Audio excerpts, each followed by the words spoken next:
Merci, monsieur le sénateur. Mesdames, messieurs, alors je suis en fin de matinée, le dernier intervenant, après des prestations de très haut niveau. Je suis le paysan de service, et donc vous avez vu que les attentes envers les paysans sont très élevées, donc le challenge ne va pas être simple pour moi, pour vous dire où nous en sommes, au moins pour la production de pommes et de poires au regard de notre impact environnemental. Et pour ça, donc j'ai vu que François Villeneuve était remonté assez loin dans le temps. Et moi, je me suis dit que pour dire où nous en sommes aujourd'hui, où nous pouvons aller, il était important de savoir d'où nous venons. Et je suis remonté à 1956, à la création de l'Organisation internationale de lutte biologique, année pour moi très importante, puisque c'est l'année où je suis né. Et donc ça vous donne un peu l'ampleur de temps que j'ai pensé utile de mettre devant vous. En 1959, vous voyez, il se crée un groupe de travail à l'OILB où on parle de lutte intégrée dans les vergers. En 1973, on a une première définition que je trouve un peu balbutiante du concept de protection intégrée des plantes. On dit que c'est l'ensemble des méthodes pertinentes pour le plan économique, écologique et toxicologique appliquées afin de maintenir les organismes nuisibles en deçà de niveaux d'impact économique, tandis qu'est favorisée l'exploitation consciente des facteurs de lutte naturelle. Vous voyez, donc on voit ce qui se profile. Message d'Ovronas en 1976, et puis 93, peut-être moment qui devient important pour nous, qui s'approche d'un mouvement qui va être initié assez fortement en France. L'OILB publie une définition de la production intégrée comme étant un système agricole de production d'aliments et autres produits de haute qualité qui utilise des ressources et des mécanismes de régulation naturelle pour remplacer des apports dommageables à l'environnement et qui assure à long terme une agriculture viable. Vous voyez que ce terme de production fruitière intégrée, si on veut bien le comprendre, on peut se référer à l'agroécologie d'aujourd'hui. Et en 1997, donc François Villeneuve doit s'en souvenir, la pomme et la poire passent commande au CTFL d'une charte qui définirait ce que pourrait être la production fruitière intégrée dans le verger de pommes et de poires de France.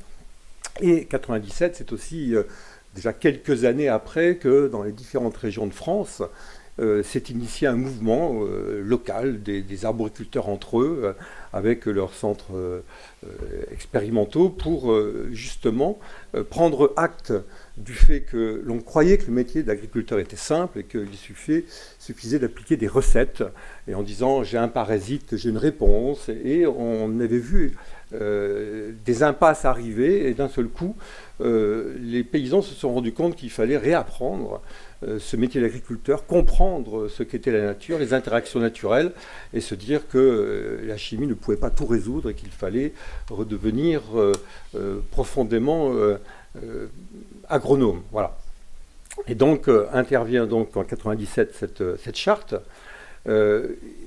Se met en mouvement, puisque c'est important, le progrès nécessite une organisation collective. On ne mène le progrès pas tout seul, mais on a besoin d'une force en mouvement.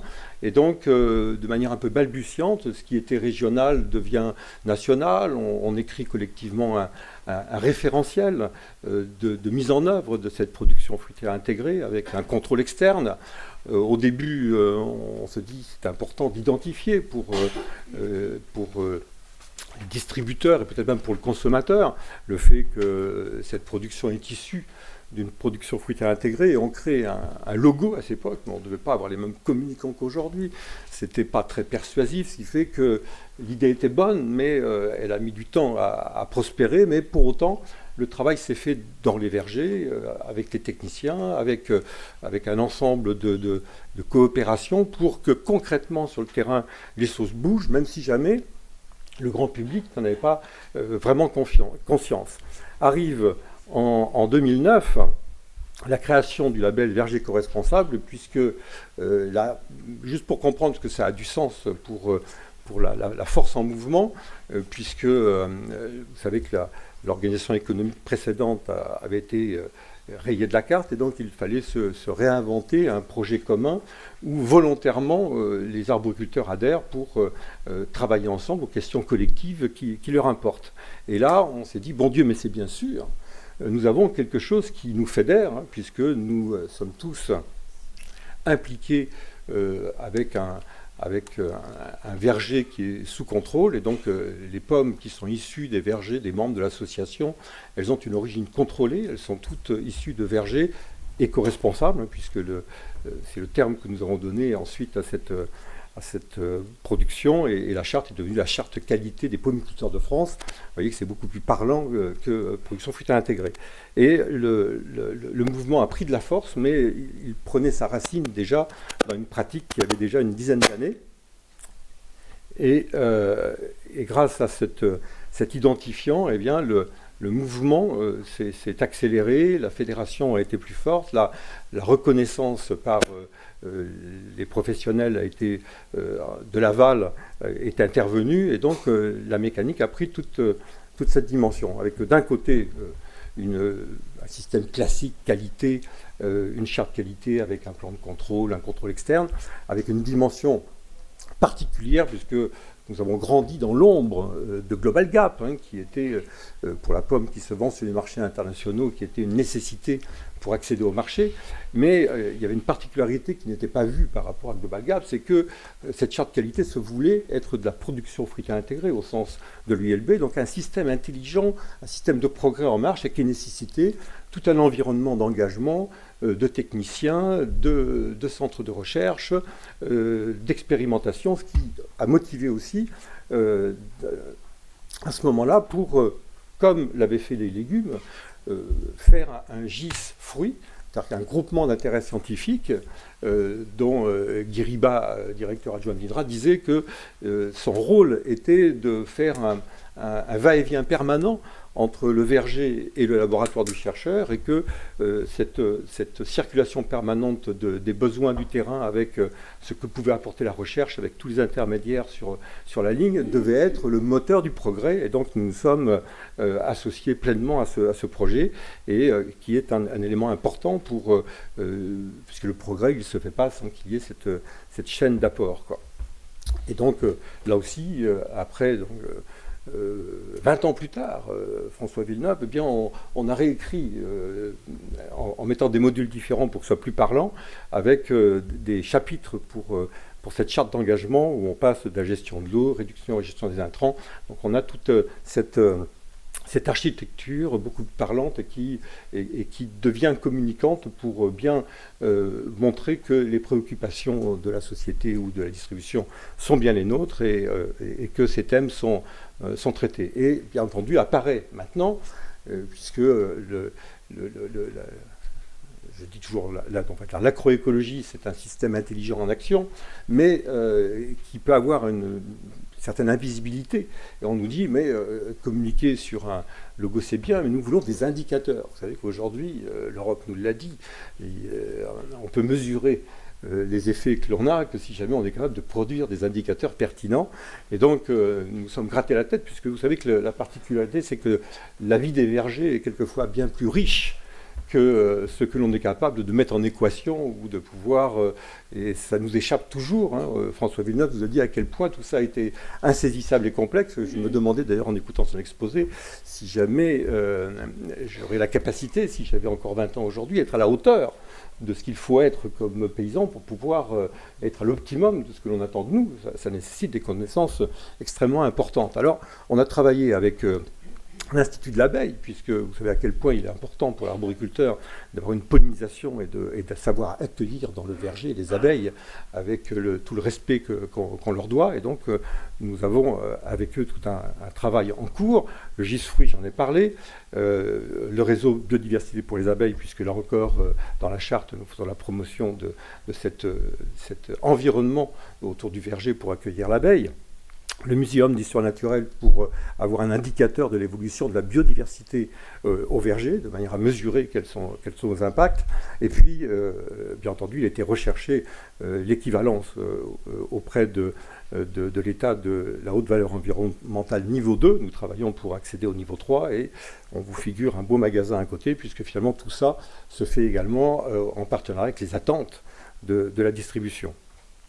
Alors, puisqu'on parle d'indicateurs, Saïda m'a dit j'espère quand même que tu vas me donner un peu d'indicateurs. Moi j'ai fait de la philosophie et Saïda ne se satisfait pas de philosophie.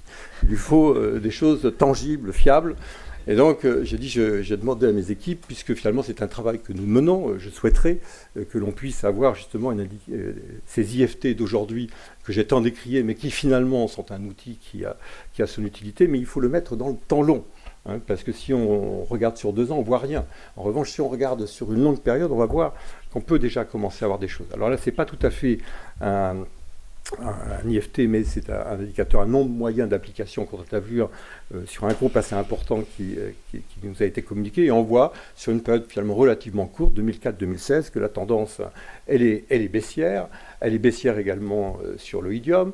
C'est plus spectaculaire sur l'acarien rouge, parce que je prends souvent cette image. C'est peut-être l'élément qui a percuté dans les têtes des arboriculteurs, qui a démontré qu'il n'y avait pas d'autre voie possible que l'agroécologie. Et quand je dis autre voie possible, à la fois agronomiquement, mais économiquement également. C'est pour ça que le grand public peut avoir confiance dans la volonté des agriculteurs, des arboriculteurs ou des maraîchers sur la mise en œuvre de l'agroécologie, c'est qu'en fait, le résultat économique est meilleur.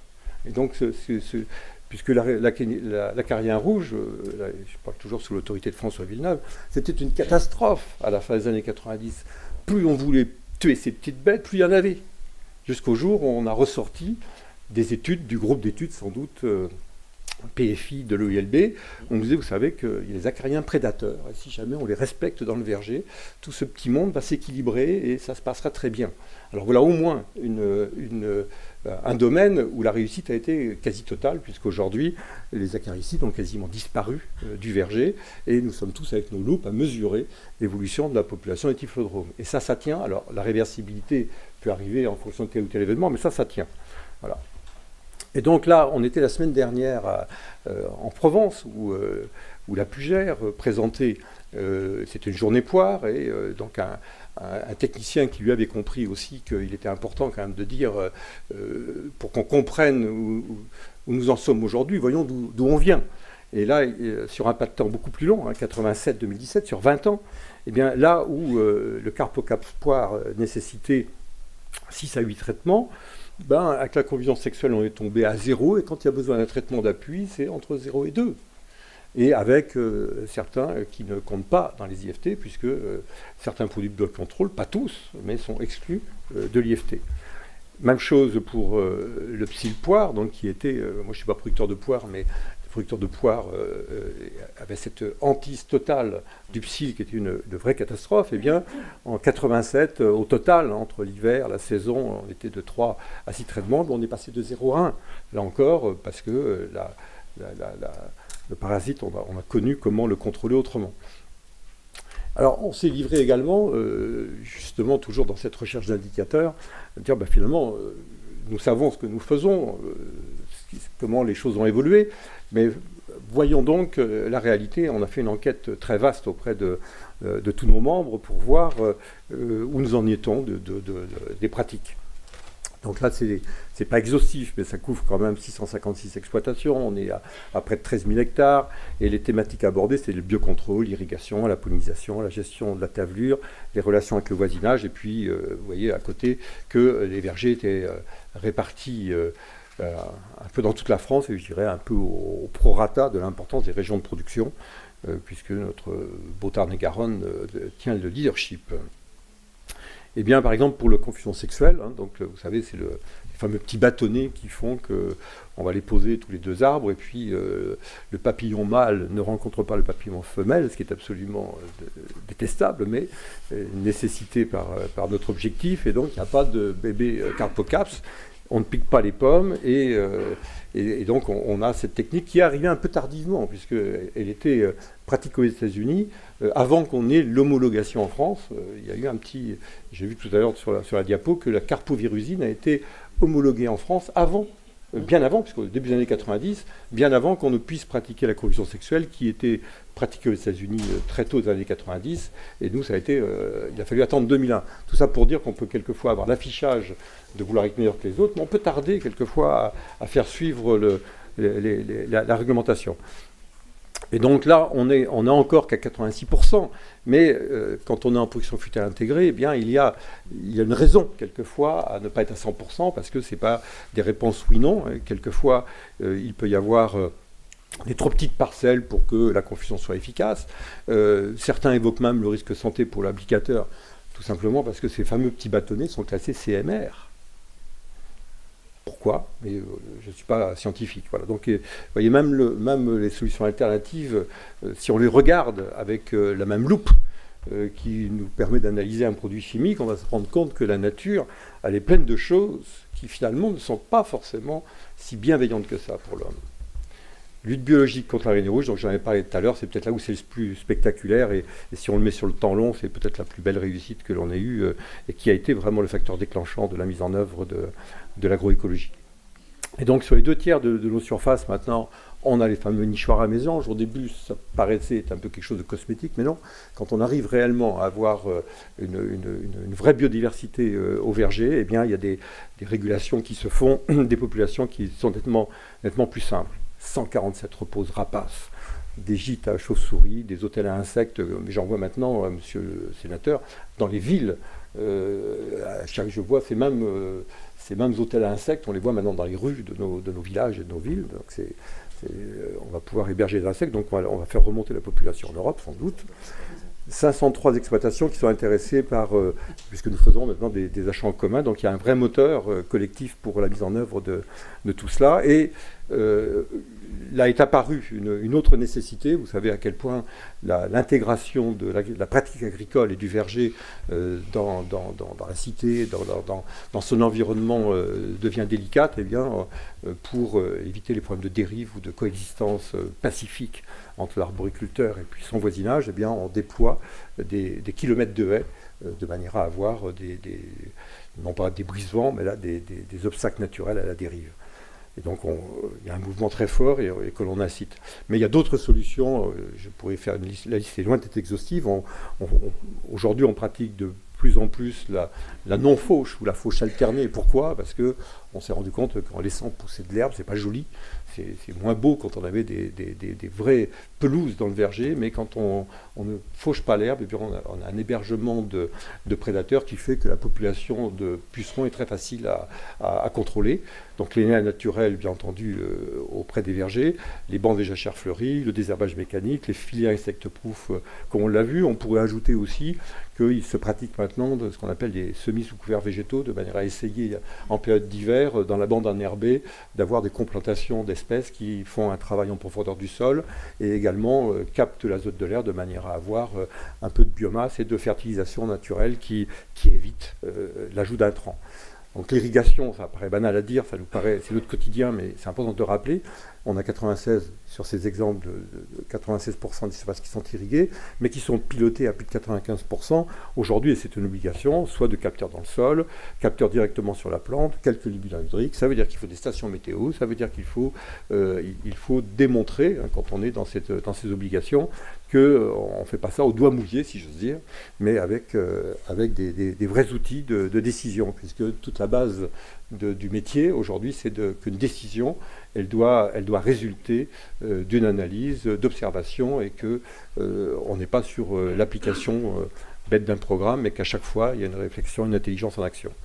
La pollinisation, c'est peut-être le sujet qui est le plus sensible et le plus important pour l'arboriculteur, puisque 88% est pollinisé en collaboration avec 183 apiculteurs. Sur l'échantillon dont je vous parle, qui mettent à disposition 8911 ruches, et c'est toujours quelque chose qui est un peu surprenant, mais les abeilles vivent bien au verger, puisque là, ce sont des ruches qui sont mises temporairement, mais on a de plus en plus maintenant d'arboriculteurs qui décident d'être apiculteurs eux-mêmes ou de travailler.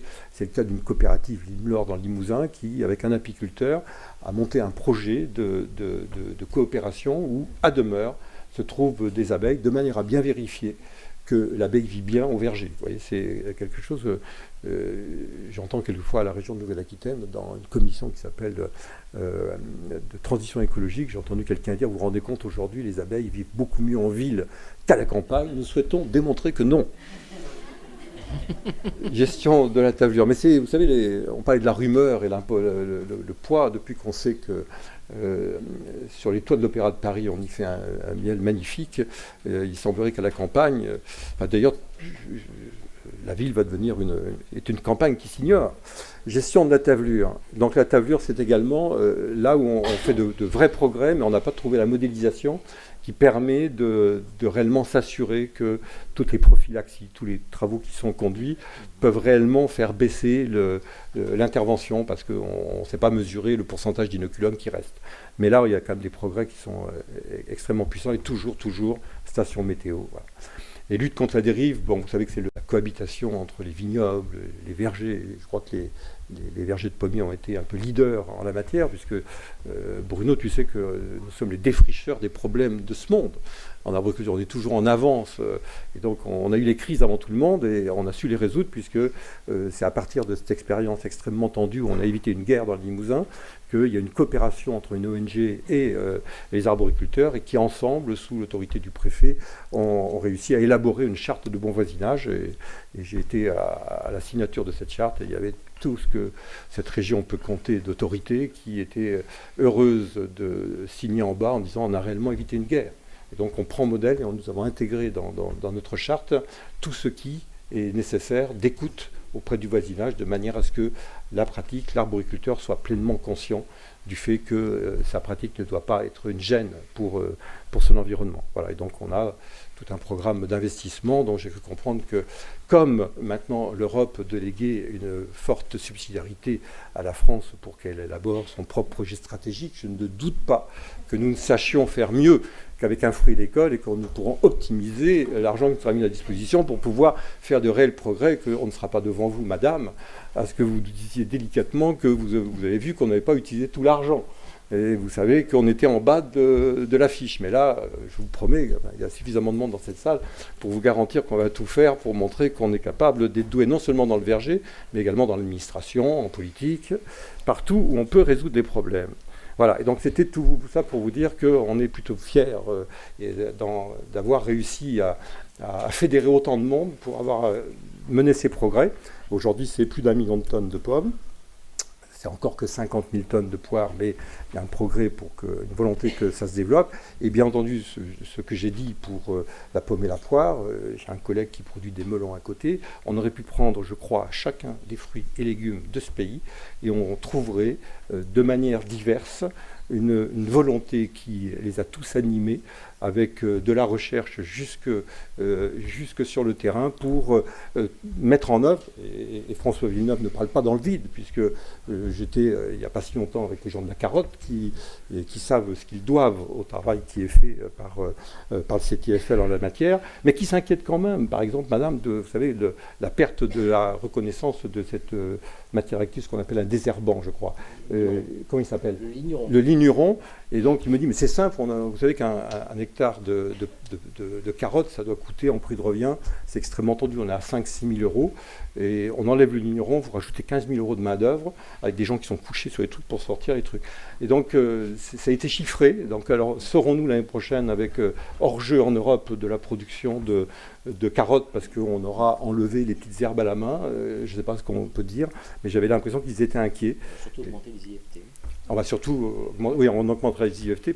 Alors, j'ai pas dit aussi, parallèlement, monsieur le sénateur, j'aurais dû le dire, et je vais aller très vite pour dire que, parallèlement à ça, ce que j'appelle le chemin des crêtes, l'agroécologie, c'est le chemin des crêtes, c'est-à-dire qu'on ne s'interdit pas la chimie, parce qu'on n'est pas sûr que la chimie soit toujours plus mauvaise que le naturel, puisque vous savez que quand on est en bio, et on a dans nos membres une vraie volonté de développer le bio, puisque la demande est là, et donc l'offre va augmenter de manière très sensible, mais le parti pris du bio, c'est de dire je n'utilise que des substances naturelles qui n'ont pas eu de transformation. Mais ce qui nous amène à utiliser des substances qui, quelquefois, ne sont pas aussi intéressantes agronomiquement que l'on pourrait le penser. Je pense à l'huile de Nîmes, qui a des inconvénients, c'est un perturbateur endocrinien, ça n'a pas que des vertus. Le spinosate, c'est une vraie saloperie, me disent les chercheurs, parce que quand on en met, ça tue tout de manière aveugle. Donc vous voyez, mais bon, c'est un parti pris qui nous a été très utile aussi pour défricher de nouvelles voies de production, même si jamais, moi, ça a toujours un petit côté amiche, même si jamais je sais que les Amish vivent plus vieux, mais qui fait qu'il y a un refus du progrès qui me surprend toujours un peu. Mais bon, nous avons les deux, et nous faisons coexister verger éco-responsable, agroécologie, et nous nourrissons les deux systèmes de ce que nous apporte tout cela. Voilà. Merci de votre attention. Je vois que vous allez dans le bon sens avec ces vergers intégrés, utilisation de moins de pesticides. Cette intégration, ça va tout à fait dans le sens de la biodiversité qui a été votée par le Sénat et l'Assemblée l'an dernier avec la création d'une agence française pour la biodiversité dont on peut juste orienter le financement puisqu'il est fait à base de ponction sous les agences de l'eau. Écoutez, on ne peut que vous encourager à continuer dans cette voie, même si le papillon mâle et le papillon femelle ne peuvent plus croquer la pomme. Écoutez, c'est quand même bon pour les consommateurs. Donc